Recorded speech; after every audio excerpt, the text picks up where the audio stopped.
We continue our lecture speaking about the third line of defense, which is called specific adaptive immunity.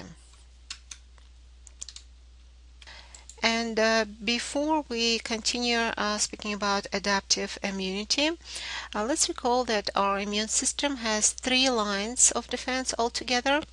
The first line is non-specific surface defenses. It can be mechanical, biochemical, and structural.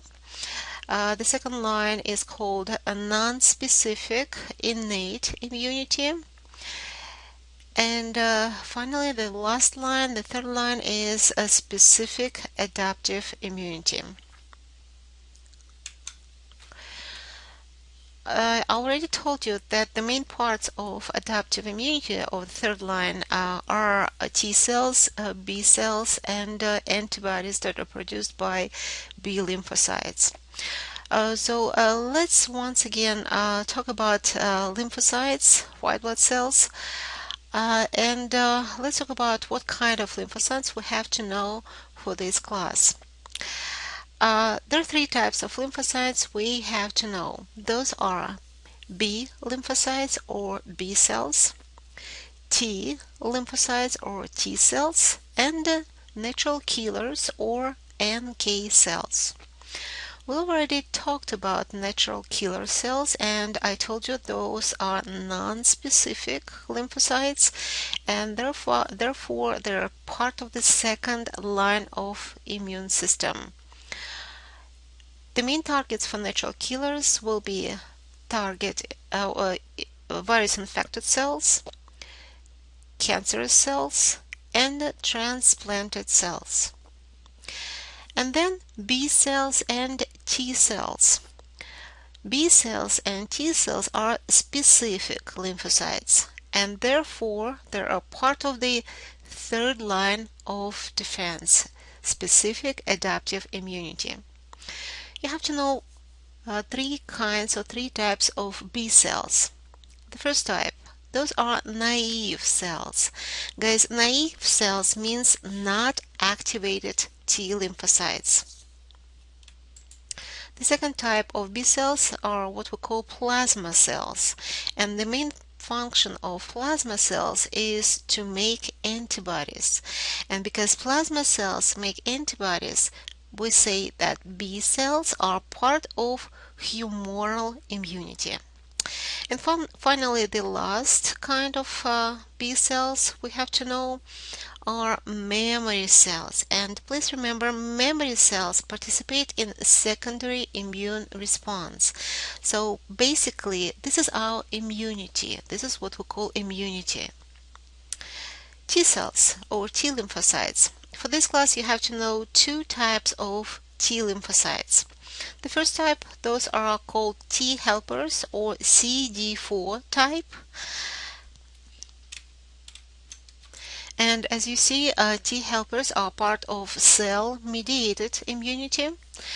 And also, you have to remember that T helpers actually activate T-dependent B cells.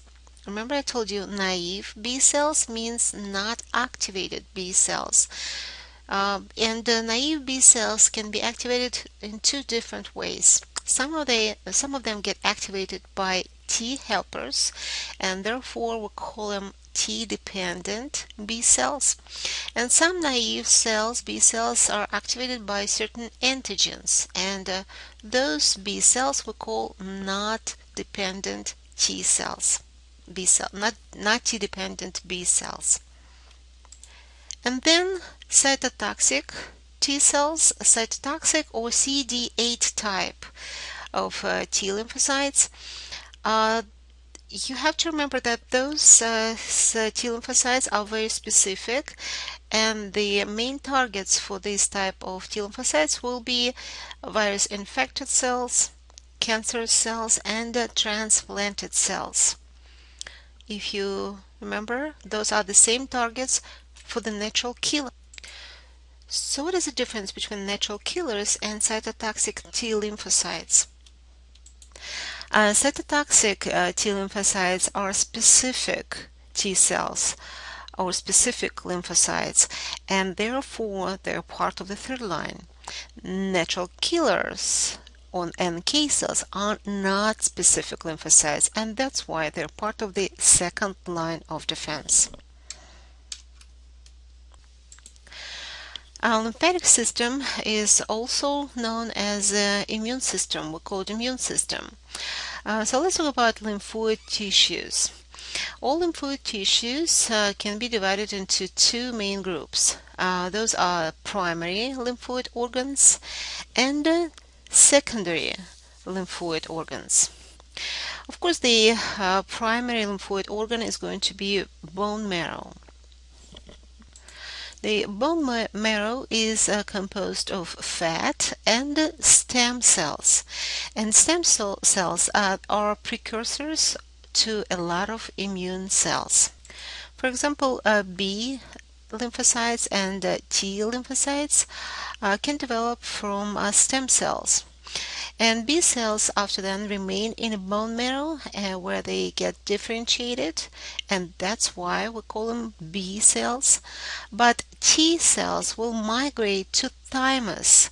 The thymus is a small gland in front of the heart, and the T cells will differentiate within the thymus, and that's why we call them T cells or T lymphocytes. And secondary lymphoid organs also can be divided into two subgroups, major and others. And of course, example of major ones will be spleen and lymph nodes, and example of others lymphoid organs will be tonsils, which are lymphoid tissue in the throat, adenoids, lymphoid tissue in the nose, pairs, patches, lymphoid tissue in intestinal tract. So when fully differentiated, B and T lymphocytes go to the small blood vessels and then through the bloodstream get into the lymphoid nodes. So we can say that the main function of lymph nodes is to play a role of storage site for lymphocytes and macrophages. Continue speaking about third line of defense. One of the main functions of specific adaptive immunity is to make antibodies. So when our adaptive immunity makes antibodies, every time when it meets new antigens. So what are those antigens? Antigens are molecules that provoke an adaptive immune response. Now let's talk about what kind of molecules will be recognized by adaptive immunity as antigens. The strongest antigens for adaptive immunity will be proteins. Polysaccharides also will be recognized by our immune system as antigens, but they are not as strong as proteins. But they will become stronger when they coupled to proteins. So antigens on the surface of microorganisms play an important role in the immune response. Why? Because they stimulate our adaptive immune system to make antibodies. And as an example of surface antigens for our immune system will be certain molecules on the surface of the capsules of bacteria, envelopes of bacteria, flagella of bacteria, as well as surfaces of fungal and helminthic cells. So let's talk about how our immune system recognizes surface antigens on the surface of microorganisms. You have to remember that our white blood cells recognize only a specific part of the antigen, and this part is called epitope. Why? Because epitope is a very specific part for each specific antigen. And if you see on this picture, B cells and T cells are able to recognize those epitopes or antigens because they have antigen receptors. And remember, every time when our immune system recognizes surface antigens, it makes antibodies that are very specific for each particular antigen. Alright, let's talk about antibodies, or we call them immunoglobulins next. Each immunoglobulin has letter Y structure, and each immunoglobulin is made of two heavy protein chains and two light protein chains. Each immunoglobulin has two ends. This end on the bottom is called FC end. FC end. FC end is also known as a constant region of immunoglobulin. Why is it constant region? Because immunoglobulins use FC end to attach to our own cells, for example, mast cells or B lymphocytes. And the opposite end of immunoglobulin is called FAB or FAB end. And this is what we call antigen binding and or variable region. And why is it variable? Because this end is very specific for each particular antigen. There are 5 classes of immunoglobulins we have to know.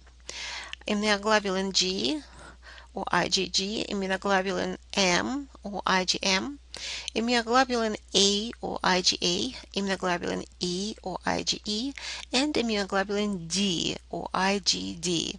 So next, as we go through next few slides, we're going to talk about main characteristics for each class. And let's start with immunoglobulin G. So immunoglobulin G is the most numerous type of immunoglobulins. It can be found in the bloodstream and extracellular fluids.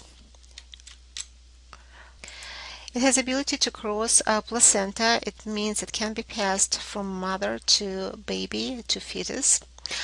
It has ability to stimulate phagocytosis because remember, it can play a role of abstinence in phagocytosis, and also immunoglobulin G has ability to activate complement system.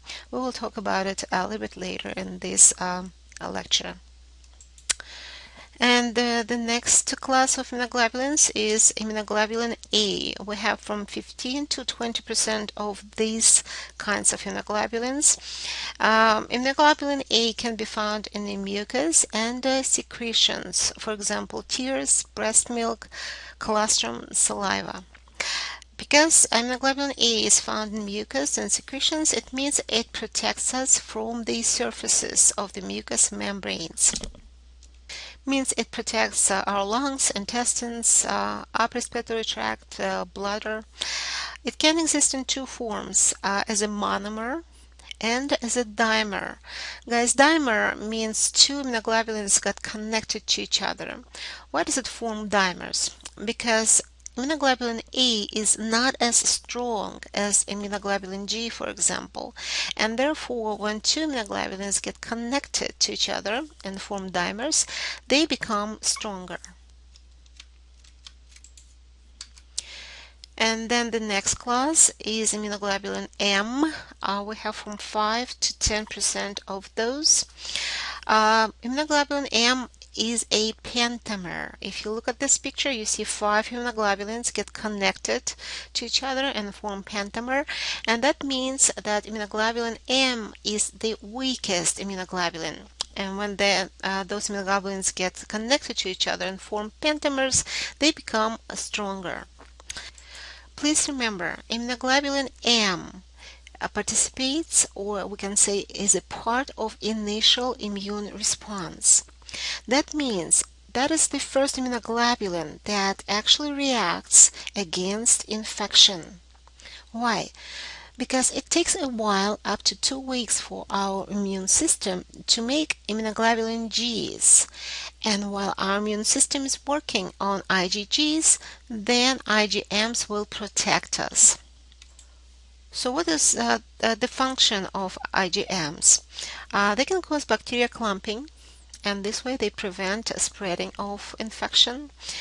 Same as IgGs, they can activate complement system, and also they prevent circulation of microorganisms or pathogens within our bloodstream. The next class is IgD, immunoglobulin D. We have less than 1% of immunoglobulin Ds in our system, and entire function of these immunoglobulins is unknown. But they can be found on the surface of the mast cells. It means they participate in allergic reactions. Also, they can be found on the surface of basophils, and also they can activate B cells, B lymphocytes. And finally, the last class of immunoglobulins is immunoglobulin E, or IgE. And as you see, it participates in allergic reactions, and therefore they can be found on the surface of the mast cells and basophils. And also the number of IgEs will be increased when patient is infected with helminthic infection.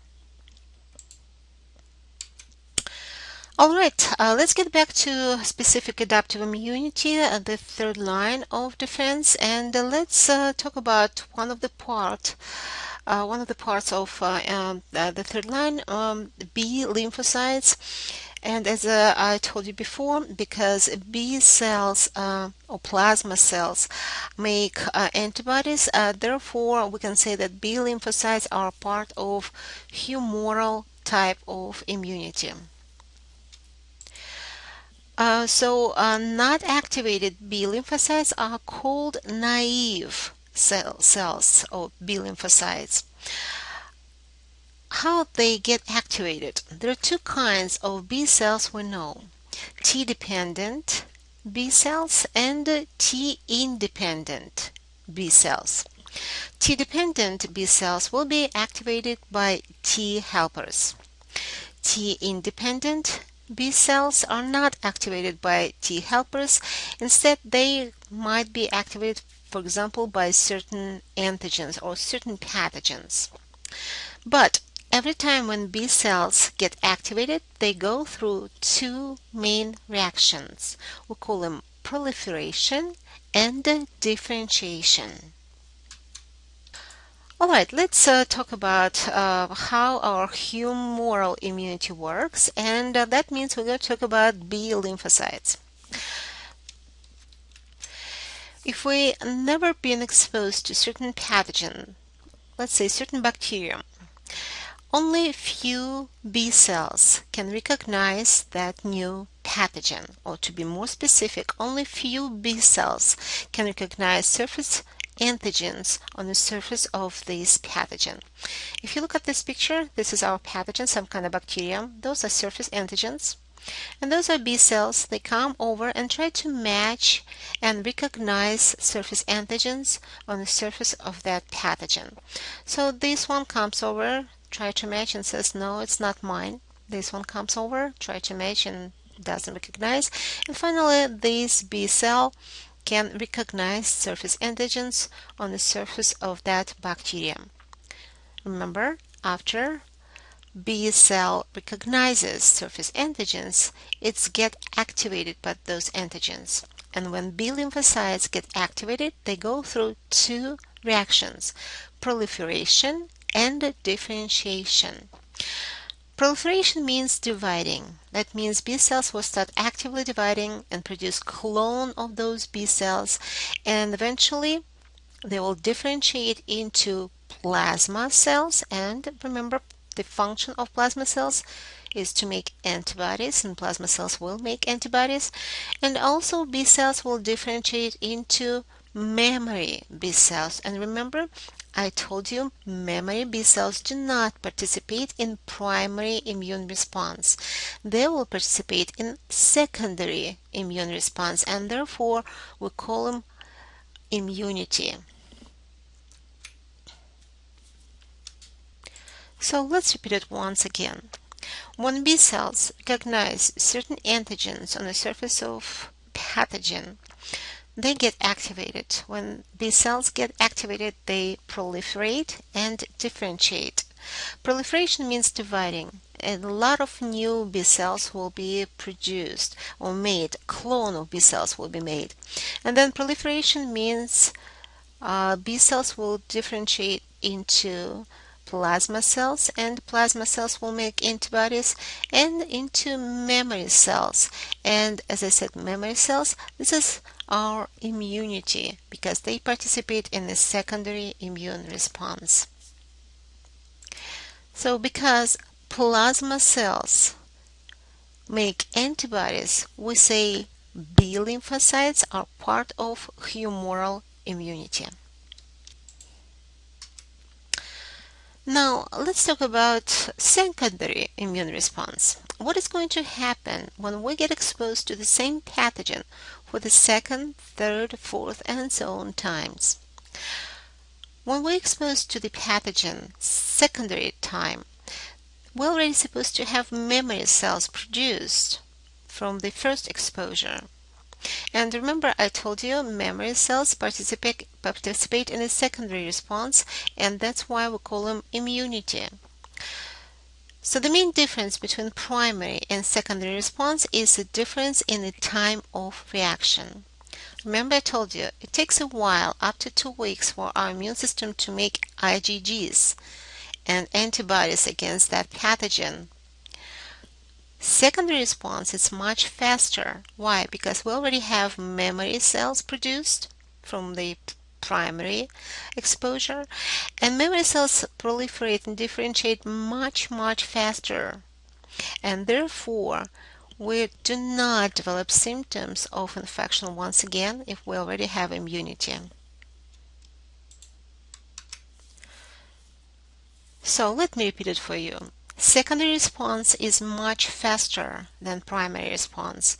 Why? Because memory cells are able to proliferate and differentiate much faster.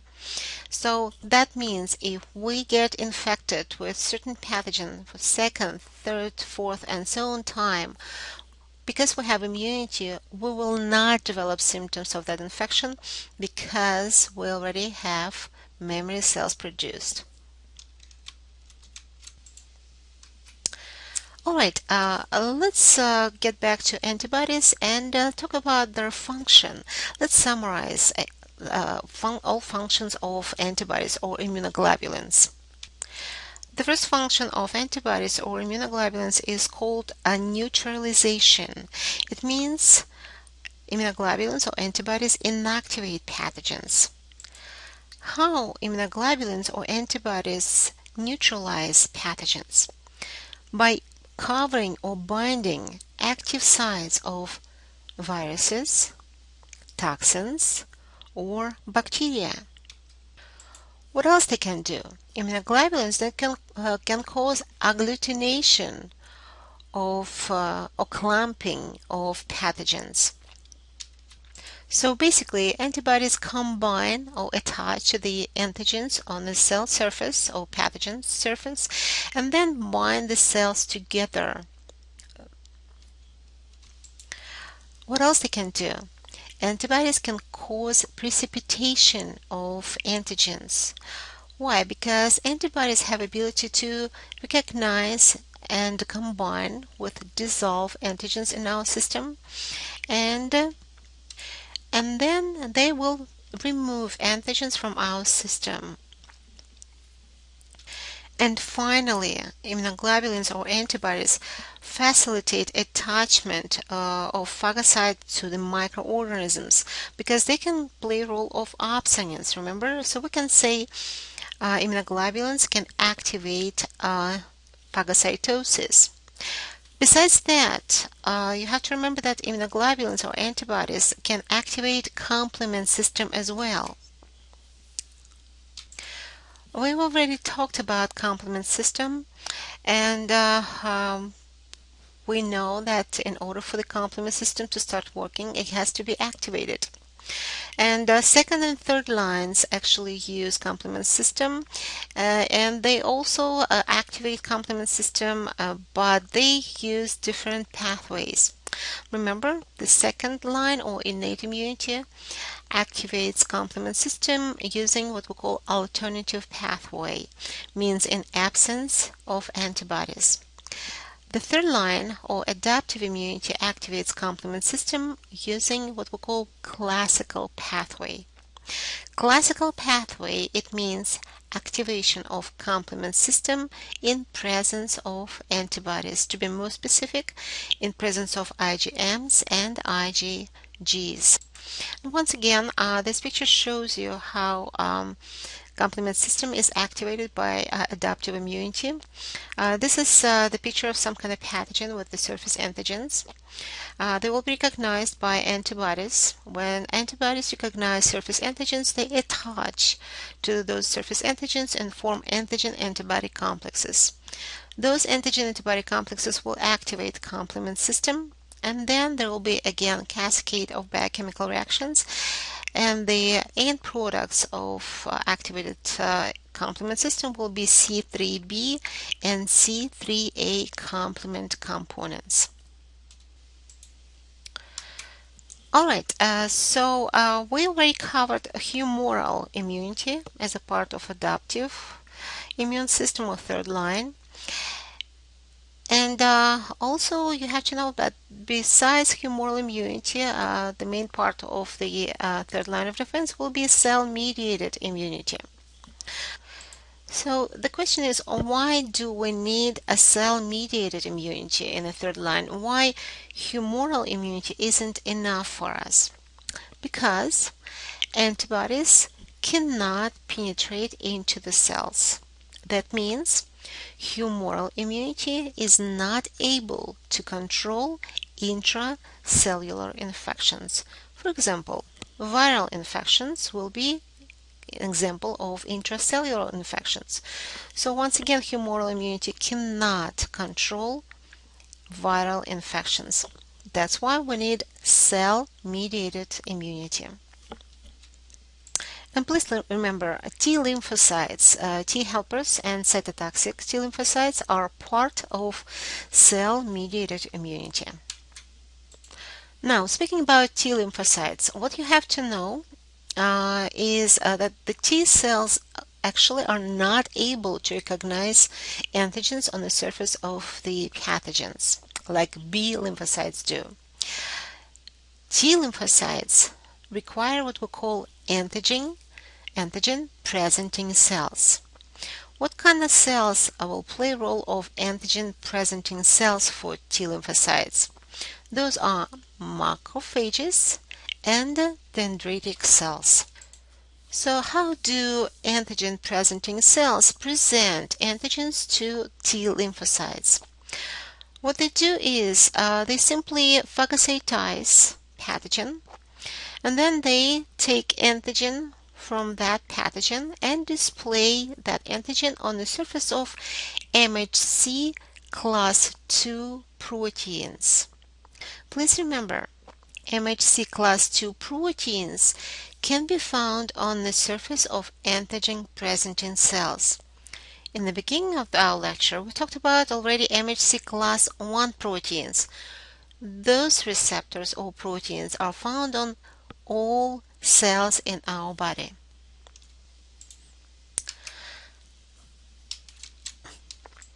On the picture of this slide, you can see how antigen presenting cell presents antigen to the T lymphocyte.